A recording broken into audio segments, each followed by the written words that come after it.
So, good morning, everyone, and welcome. Good day. I trust that you can hear me. And here I am, the last day here at IRC. And I haven't seen much of it except for this, the altar, and it's me sitting here. But I do feel very kind of content and happy to introduce you to IRC, for those of you who've never been here, kind of have you here in a sense. And so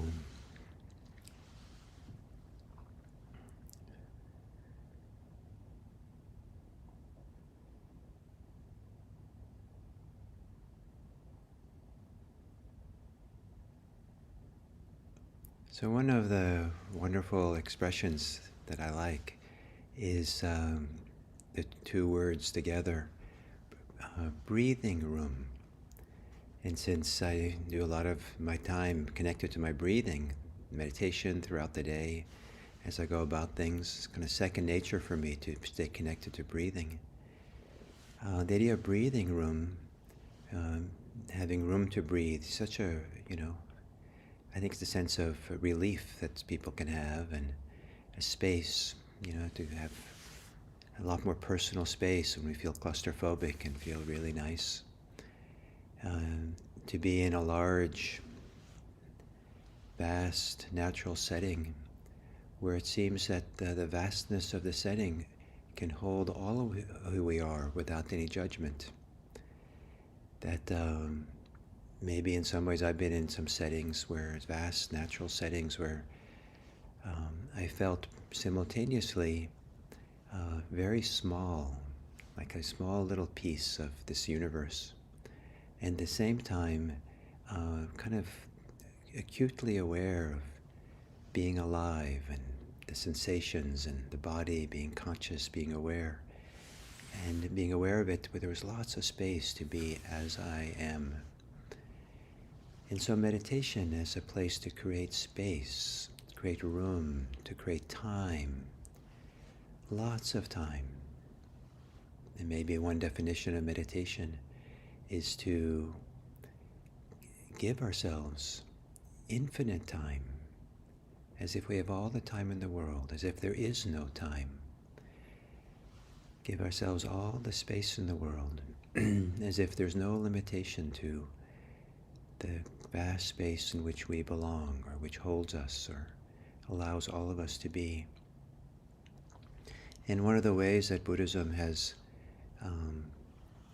kind of used this kind of ideas is to liken awareness to space, or to the sky. And when birds fly through the sky, they don't leave any traces, they don't disturb the sky. The sky has infinite room for the birds to fly through, in a sense. Or if a rock gets thrown through the air doesn't mind. Words go through the air doesn't mind. There's lots of space for it. And so awareness is that way. That awareness is like space. There's something about knowing, sensing, feeling, that being aware, that can be vast and open and lots of breathing room. So perhaps for this morning sitting, there can be, as we connect here and now to our present moment experience, maybe there can also be a sense of vast space, lots of breathing room for whatever's here. In a sense, not disturbed by anything, not bothered by anything, not needing anything, not wanting anything to be different, except to hold whatever is, including desires and wants, in vast space. So to begin, assuming a posture that maybe takes up more space than usual, Another way of maybe saying being a little more erect and open in the chest, and with a head and neck that are a little bit alert, upright.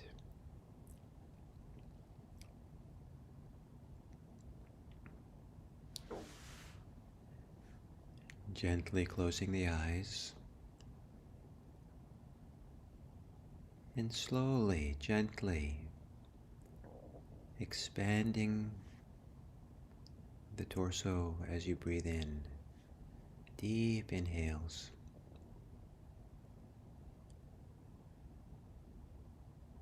Making space, becoming larger, bigger as the lungs fill with air. As the diaphragm pushes down and the stomach out.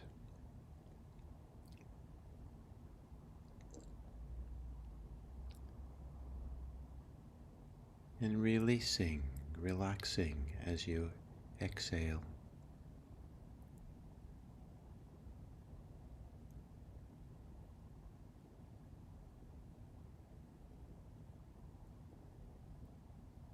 And letting the breathing return to normal.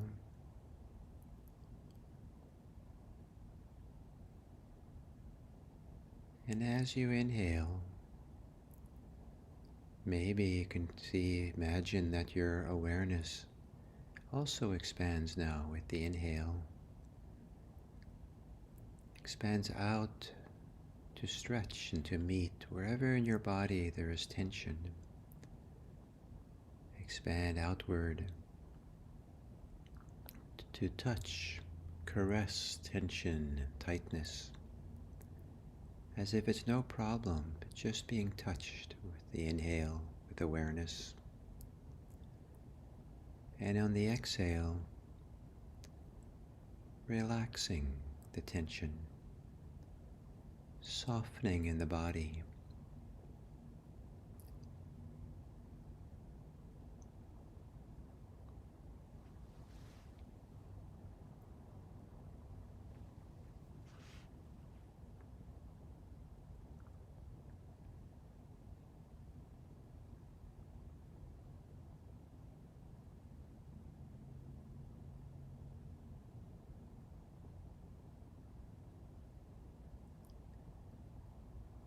Breathing normally.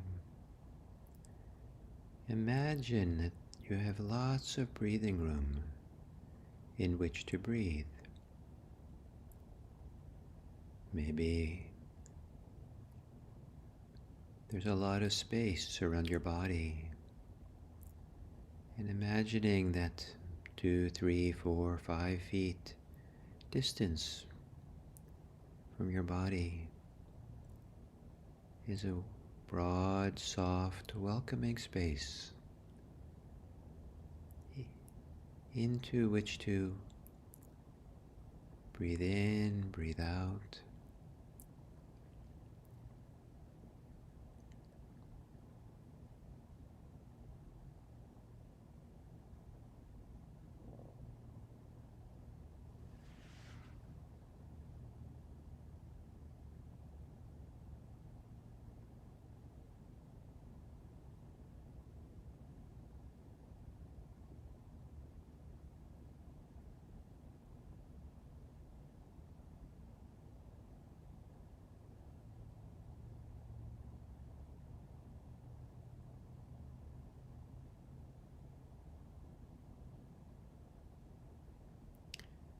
In exhaling and settling in, relaxing in, deeply into the body.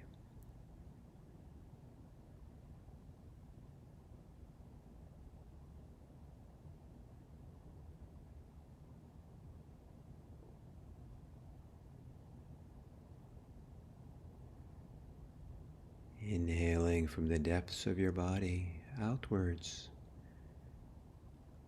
with the expansion of the torso and the chest on the inhale, an extensive expansiveness that spreads beyond the body even.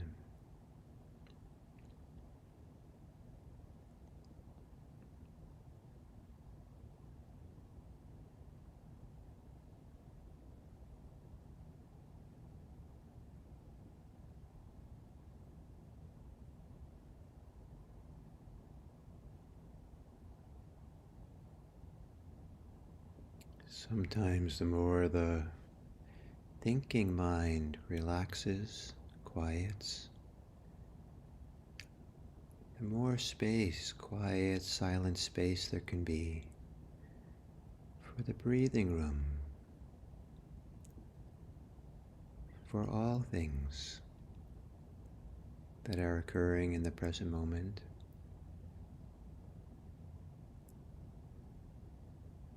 Each thing allowed to be its own thing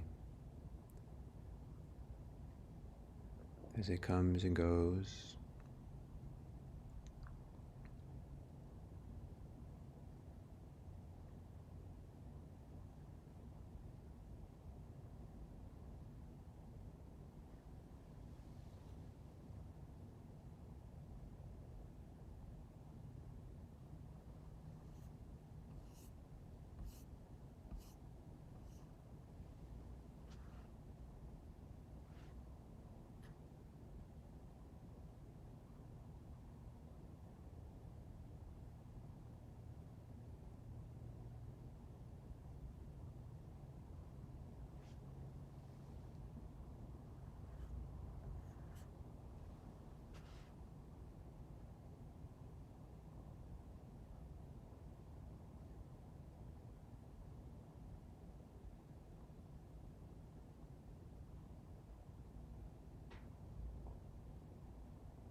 sitting now, imagine the space around you, between you and the walls and the ceiling.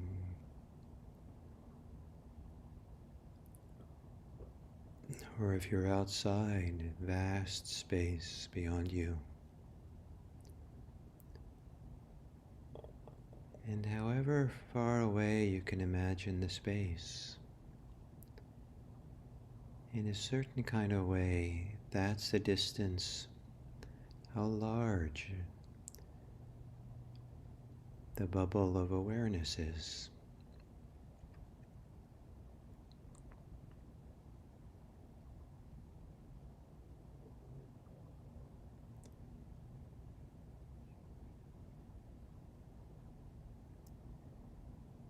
And some movements of the mind contract the awareness, sets limits on it, boxes it in.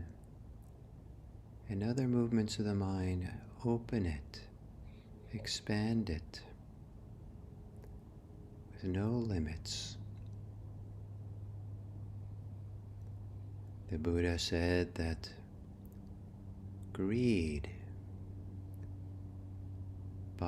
limits the mind, creates a limit, a boundary to the mind, awareness. Generosity expands. Animosity boxes the mind in. Love expands it without limit. Delusion narrows the mind.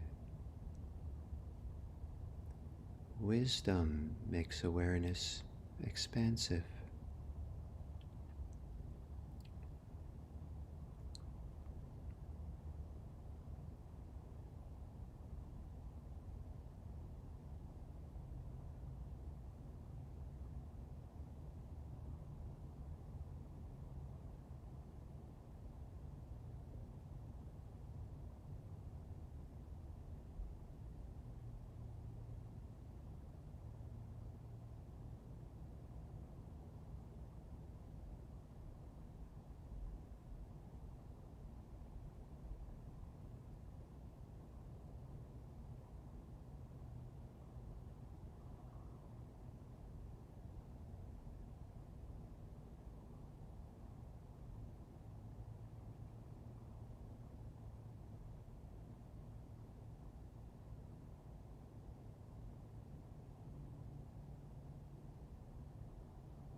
as we come to the end of the sitting,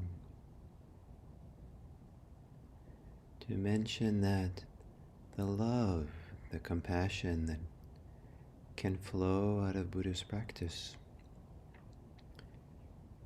is a love, compassion that has lots of room, lots of breathing room, so much room at some point it can hold all the suffering of the world without being oppressed by it or troubled by it.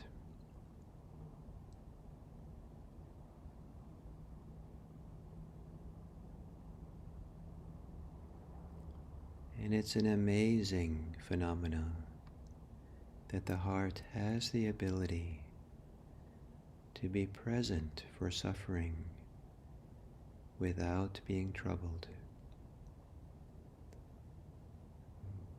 It can be the opposite, that if we practice and are mindful, aware, it's almost as if we're making more room. All the room that's needed.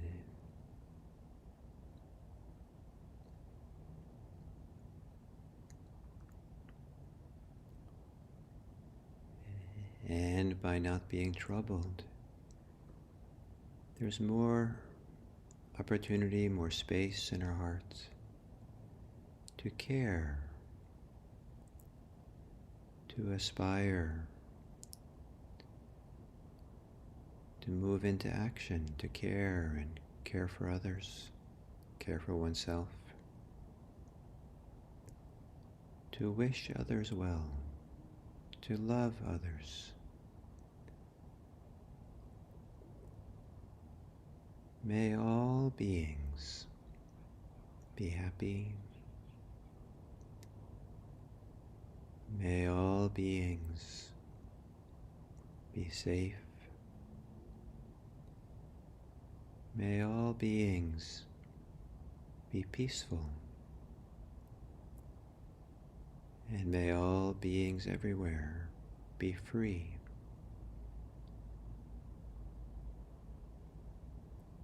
And may those who can use companionship know that we accompany them with our care, our good wishes, our love. May all beings be happy.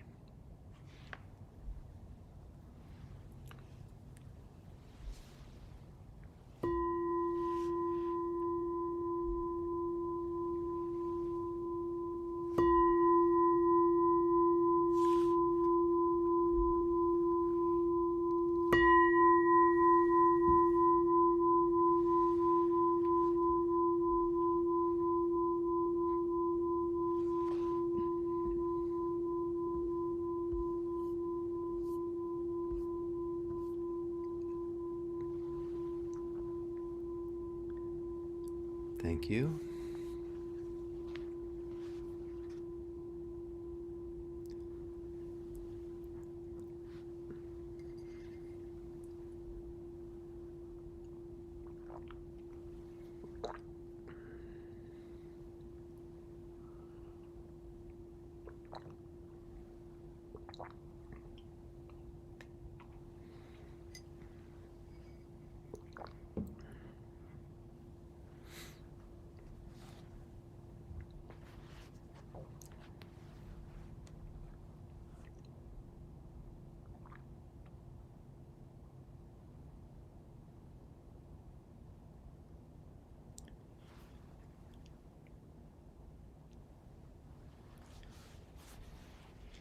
So, hello everyone, and welcome to this final talk about the 7 factors of compassion.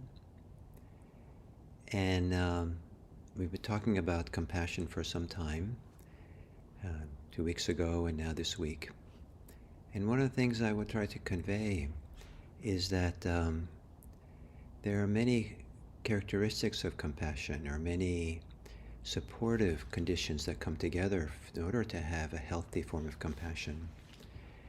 that maybe many people don't realize that if people have a capacity to feel compassion, they might just kind of assume that whatever way they happen to feel compassion is the way to experience it.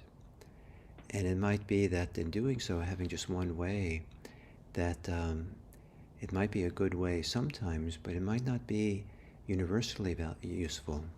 If, for example, the suffering of the world uh, kind of touches wounds that we have or insecurities we have, if the being present for the suffering of the world frightens us or distresses us or depresses us, that all those things can happen, and if that's mixed up or entangled with the compassion, then the compassion is not, is being kind of influenced by it, or the compassion might not be the most healthy way to be in the world.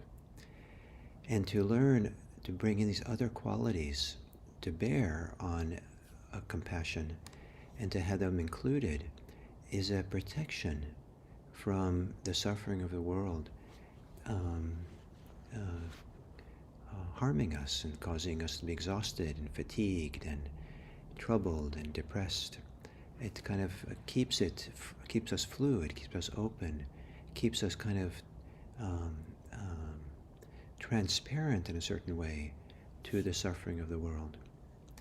So the suffering of the world, it doesn't land on the places we're holding on to a sense of self, or protecting a sense of self, or asserting a sense of self, or the ways that we want to see ourselves or know ourselves.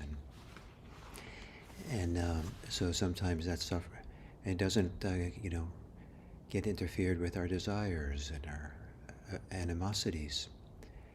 And so to begin appreciating that these different characteristics or qualities that can come along with compassion.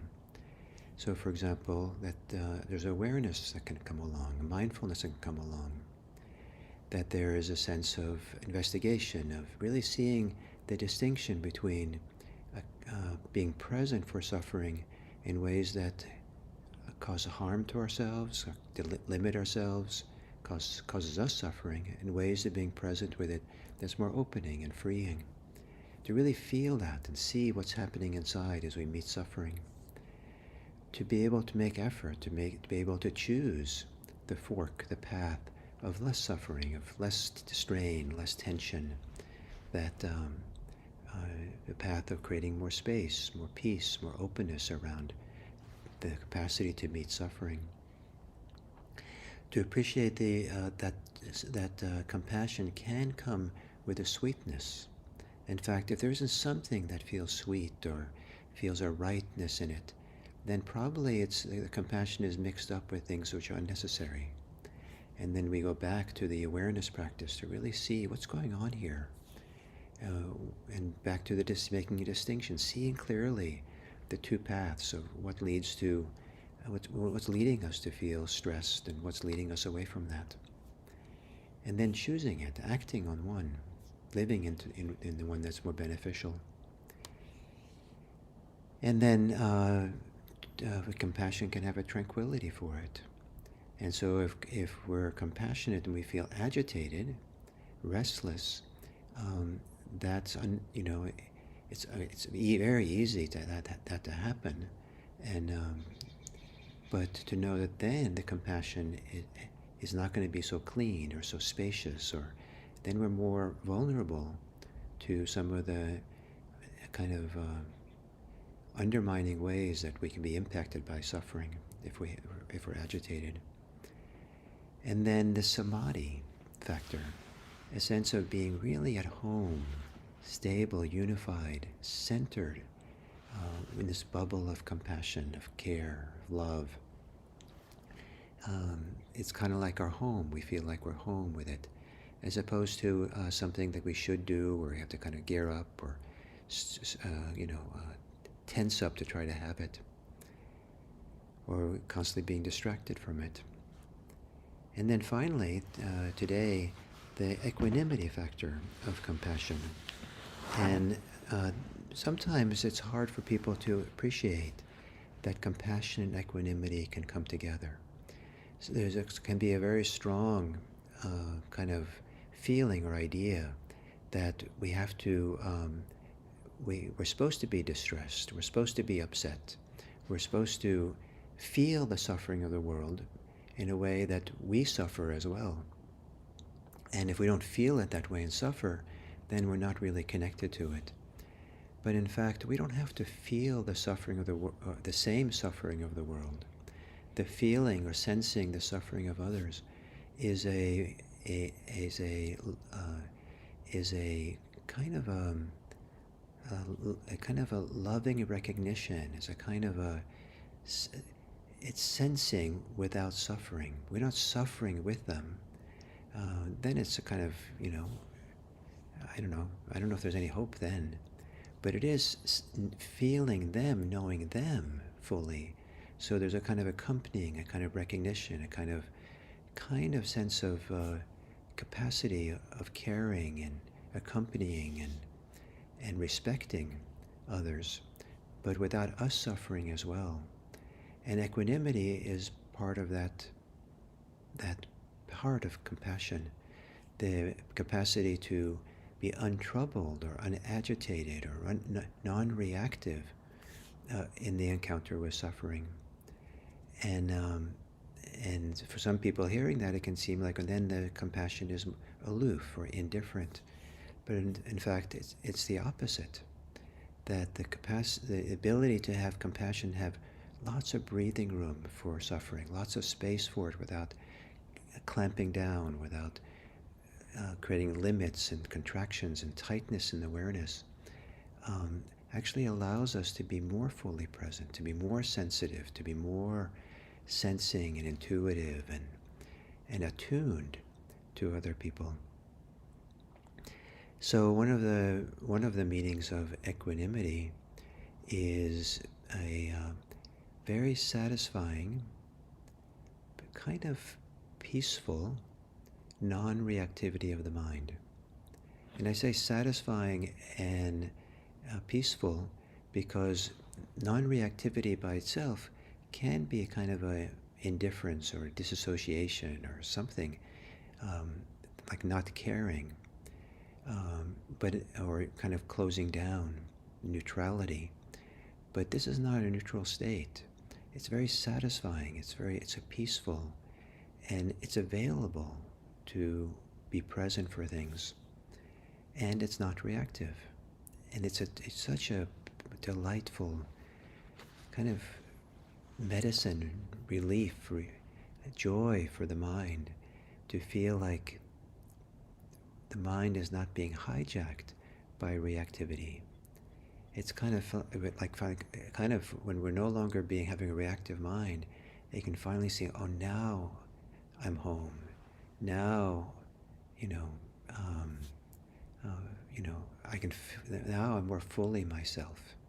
Now this is a kind of a healthy state that a very reactive, agitated mind doesn't really feel like.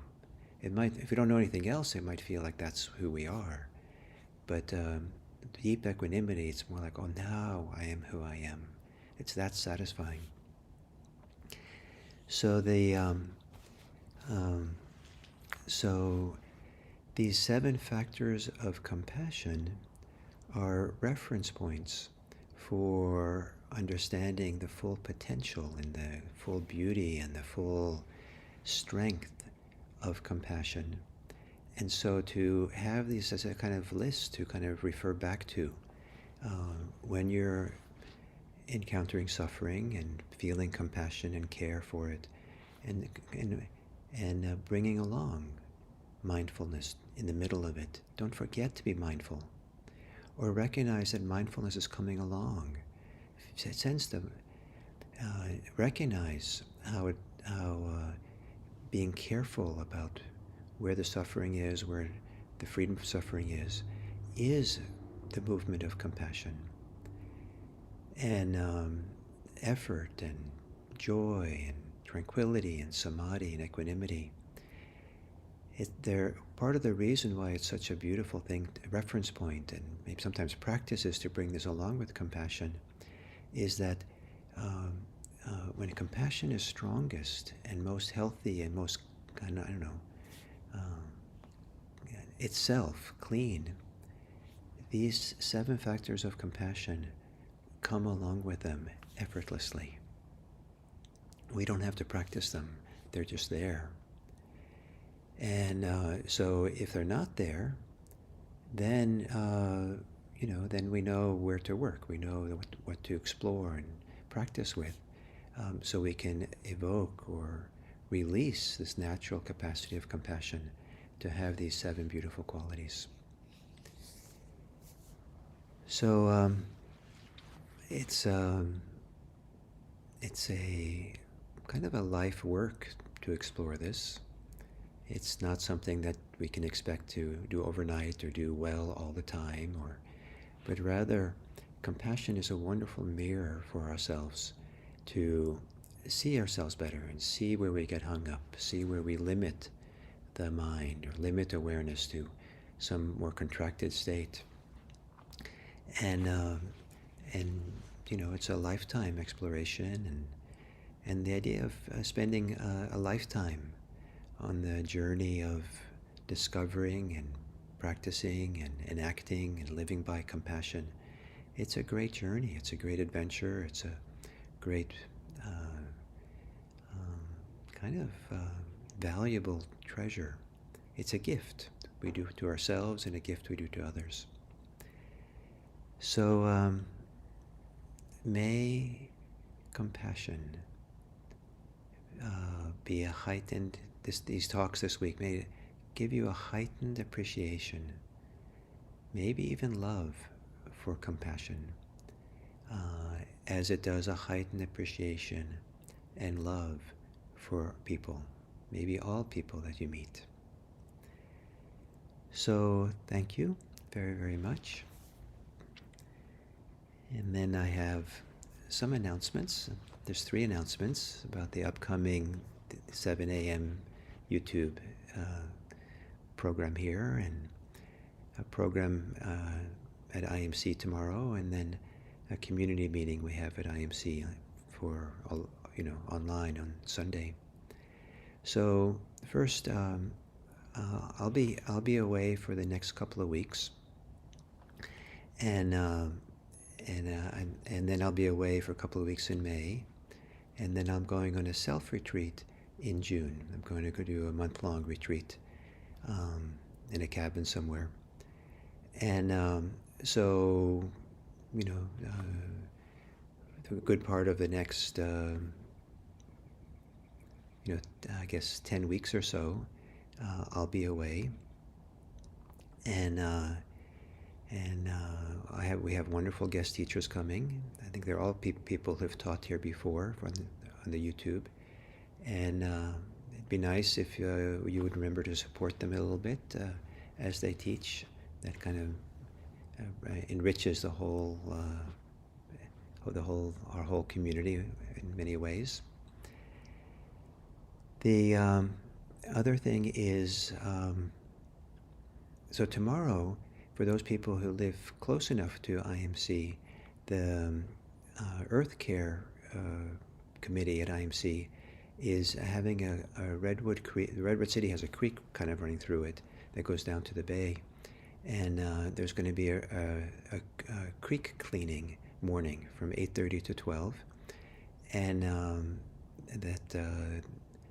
the city is organizing, but the Earth Care is going as a group to go and participate in that. And if you're close enough and would like to do that, you can look at the IMC website under What's New, and there's a description, and there's also a little sign-up you can do if you want. And the IMC members who are organizing it are Ram Appalaraju and Hillary Borison. They'll be there, and they're wonderful people, and it should be a nice time.